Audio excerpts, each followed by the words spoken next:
It began a decade ago when Markopolos was working for a Boston investment firm. His boss told him that Bernard Madoff, a former chairman of the NASDAQ stock exchange, was running a huge unregistered hedge fund that was producing incredible returns.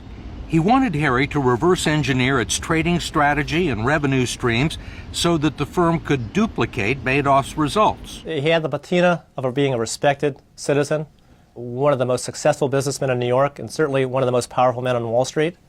You would never suspect him of fraud unless you knew the math. How long did it take you to figure out that there was something wrong?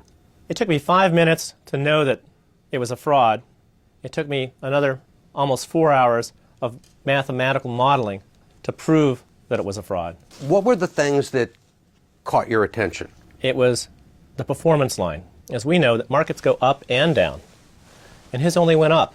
He had very few down months. Only 4% of the months were down months, and that would be equivalent to a baseball player in the major leagues batting .960 for a year. Clearly impossible. You would suspect cheating immediately. Maybe he was just good. No one's that good. Harry said there were only two plausible explanations. Either Madoff was using insider information to rack up huge profits, or he was running a giant Ponzi scheme. So either way, he was doing something illegal. Either way, I knew he was going to go to prison. No one knew the depth of the fraud, but a lot of people had questions. Who else figured this out besides you?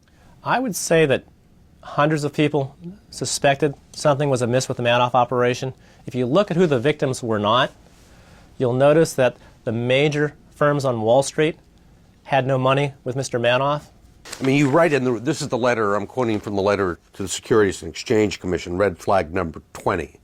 Madoff is suspected of being a fraud by some of the world's largest, most sophisticated financial services firms. And then you list some of the firms. Yes, I do. The biggest firms on Wall Street, and conversations with people high up in those firms. That is correct. And the SEC ignored that. Did they call any of these people? All the SEC had to do was pick up the phone. They never did. If you had executives at the biggest investment houses in Wall Street that knew something was wrong, why do you think they didn't go to the SEC?